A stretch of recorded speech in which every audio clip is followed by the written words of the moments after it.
Dear diary, मैं अगर किसी दिन किसी की हत्या करके आऊं, तो शायद मैं हत्या वाली बात तुमसे साझा न कर पाऊं। हालांकि मेरे ख्याल से किसी व्यक्ति का किसी दूसरे व्यक्ति की हत्या कर देना जीवन की एक बड़ी घटना में से एक है, और इसका दस्तावेजीकरण करना जितना खतरनाक है उतना जरूरी भी है।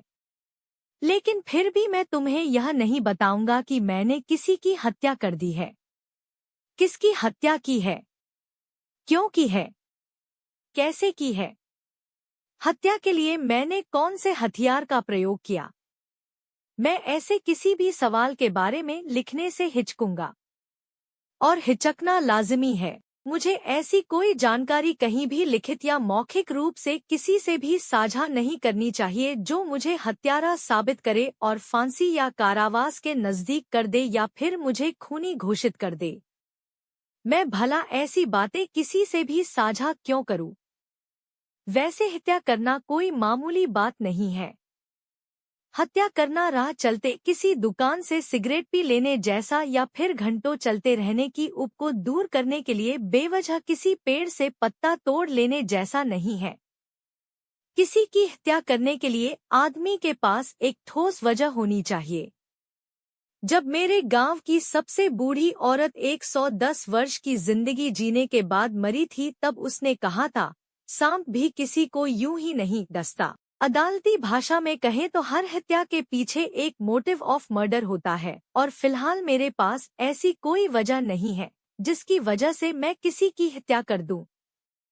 असल जिंदगी में चलने वाली गोली का शोर फिल्मों में चलने वाली गोली के शोर से बहुत ज्यादा तेज होता है। इतना ज्यादा कि एक साथ कई लोग जिंदगी भर के लिए बहरे हो जाते हैं। खैर, अगर हत्या करूं भी तो उस दिन डायरी में हत्या के बारे में रत्ती भर न लिखकर एक कविता लिख दूं। एक सुंदर सी प्रेम कविता। एक ऐसी कविता जिसमें इतना प्रेम हो कि पढ़ने वाला कभी अंदाजा भी न लगा पाए कि जिसकी कविता में इतना प्रेम है वो किसी की हत्या भी कर सकता है। वो जिसके हाथों ने इतनी प्रेम से भरी कविता की रचना की हो, वो कैसे किसी और के खून से अपने हाथ रंग सकता है। हो सकता है मैं कविता लिखने की जगह उस दिन की घटनाओं को बदलकर लिखूं। मैं लिख दूं कि आज मैं बहुत खुश था। मैंने नाश्ते में अपना पसंदीदा ऑमलेट टोस्ट खाया। आज मैंने एक बेहतरीन लव स्टोरी देखी। फिल्म देखने के बाद मैंने अपनी गर्लफ्रेंड को घर बुलाया। उसके साथ मैंने वही फिल्म दोबारा देखी। उसके लिए भी अपना पसंदीदा नाश्ता बनाया। फिल्म देखने के दौरान मैंने उसके बालों की चंपी भी की। फिल्म के एक बहुत ही ज्यादा अतरंग दृश्य को देखने के बाद फिल्म को पॉज कर गर्लफ्रेंड के साथ सेक्स भी किया। कुल मिलाकर मैं उस दिन के बारे में ये बताऊंगा कि मैं उस दिन बहुत खुश था। एक आदमी अपना पसंदीदा खाना खाने के बाद, अपनी गर्लफ्रेंड के साथ अपनी पसंदीदा रोमांटिक फिल्म देखने के बाद, अपनी गर्लफ्रेंड के साथ ऑर्गेज्मिक सेक्स करने के बाद भला खून क्यों करेगा? इतनी खुशी के बाद भला कोई किसी का खून कर सकता है क्या? हालांकि घटनाओं को इस तरह बदलकर लिखने से कोई तेज तर्रार जासूस या पुलिस वाला डायरी पढ़ने के बाद ये मान के नहीं बैठेगा कि मैंने हत्या नहीं की होगी। एक बारगी वो अगर इन घटनाओं पर विश्वास कर भी ले, तब भी यह साबित नहीं होता कि मैंने हत्या नहीं की है। आदमी की खुशी कब दुख या क्रोध में बदल सकती है, पता नहीं चलता।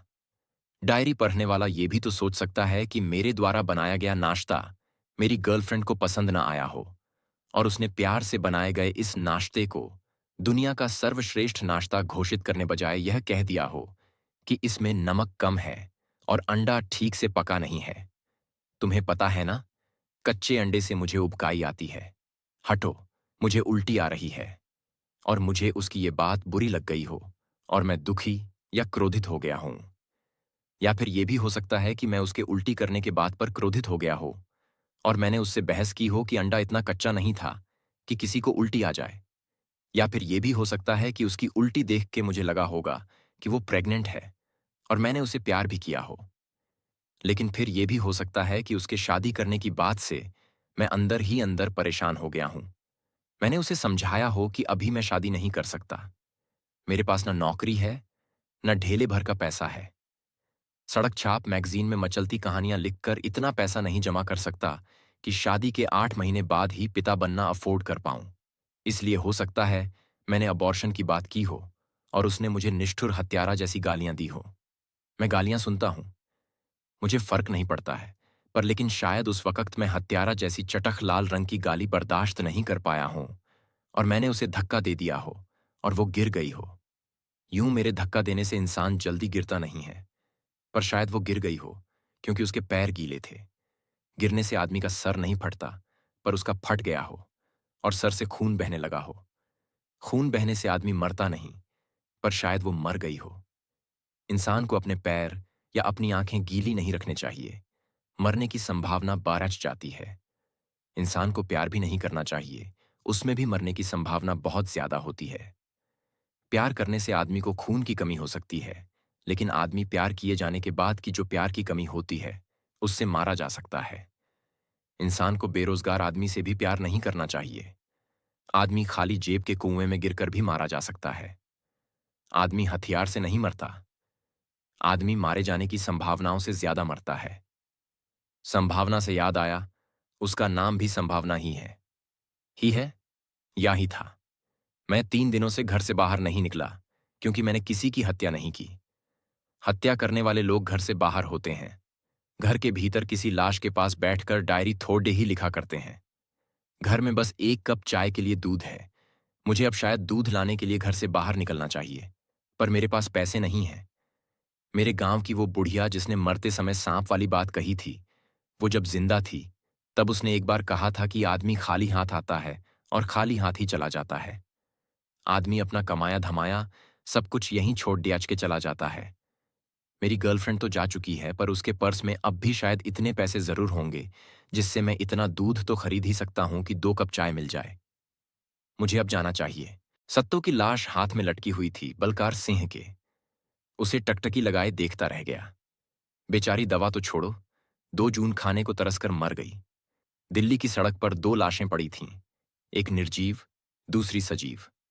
आसपास से गुजरते लोग समझ नहीं पा रहे थे कि पत्थराई आंखों से यह बूढ़ा औरत को क्यों घूरे जा रहा है। अब संवेदनाएं ही मर जाएं तो मरे इंसान की परख कोई कैसे कर सकेगा। बलात्कार को जब तक होश आया तब तक दोपहर हो चली थी। जी कच्चा हो गया बलात्कार का। पहले तो सत्तो के हाथ पीले कर घर लाया तो 5 एकड़ जमीन पर भर खलिहान फसल आ लेती थी। ना जाने किस सायत में एक खुफिया अफसर टकरा गया, जिसके बहकावे में वो पाकिस्तान चला गया। देश की सेवा का ऐसा जुनून भर दिया कि वो सत्तो की गोद हरी ना हुई, जासूसी करने पाकिस्तान जा पहुंचा। अफसरान ने क्या कर रखा था यह तो उसे नहीं पता, लेकिन दूसरी ही लांच में पाक रेंजरों के हत्थे जा चढ़ा। फिर अंतहीन यातनाओं के दौर से गुजरते हुए 11 सालों के बाद जब रिहाई हुई और मादरे वतन लौटा तो बलकार खुश हो गया। पिंड लौटा, खेत के कोने में बने घर की हालत खंडहर सी थी। वही खंडहर हाल सत्तो भी मिली। खेत पर किसी और का कब्जा था। पाकिस्तान में उसका जिस्म छलनी होता रहा, यहां धनी बिना औरत का जिस्म पिंड के जबर रौंदते रहे। बेचारी बलकार के लौटने की आस में सब झेलती रही। बलकार ने जब सब हाल देखा सुना तो गुस्से से भर गया। सत्तों पर जुल्म करने वालों से बदला तो ले लिए, लेकिन सरकारी बाबुओं से हक हासिल न कर सका। बेहिस दिल्ली के बेदिल होने की बातें सुनकर कभी वह मुस्कुरा देता था, आज उससे रूबरू था। बलकार ने सत्तो को बाहों में उठा लिया। फटी आंखों से उसे देखती सत्तो की आंखों के कोर से बहे आंसू सूख चुके थे। अपनी सत्तो को लिए बलाकार सीधा कनाट प्लेस की भीड़ के बीच पहुंचा। एक बच्चे से मांगकर कागज और कलम ली, उस पर कुछ लिखा और कांख में दबाकर देश के सबसे बड़े तिरंगे के नीचे जा पहुंचा। कागज कांख से निकालकर उसने सत्तो के माथे पर चिपका दिया, खुद तिरंगे के खंभे पर चढ़ने लगा। काफी ऊपर जाकर उसने तिरंगे की रस्सी गले में लपेटी, भारत माता की जय का नारा लगाते हुए झूल गया। नीचे खड़े लोग जब तक पुलिस को फोन करते तब तक तो बलकार का जिस्म धड़धड़ाना भी बंद कर चुका था। क्षण भर में कोहराम मच गया, चारों तरफ हाहाकार हो गया। तिरंगे को कोई फर्क न पड़ा, वह शान से जस का तस फहराता रहा। न जाने कितनी लाशों पर लिटपता रहा था। आज कोई उसकी रस्सी से गला बांधकर झूल गया, क्या फर्क पड़ता है। बलकार की लाश तिरंगे की रस्सी से लिपटी झूलती रही। सत्तो के माथे पर चिपके कागज में लिखी इबारत ने पूरे हिंदुस्तान को पल भर में शर्मसार कर दिया। उस फड़फड़ाते कागज से बलकार का आर्तनाद उभरता रहा, मेरी मौत का जिम्मेदार खुफिया विभाग है। मेरी सत्तों की मौत का जिम्मेदार पूरा हिंदुस्तान है। मैं पाकिस्तान में भारत का जासूस था। पाकिस्तान नहीं मार पाया मुझे, हिंदुस्तान ने मार दिया।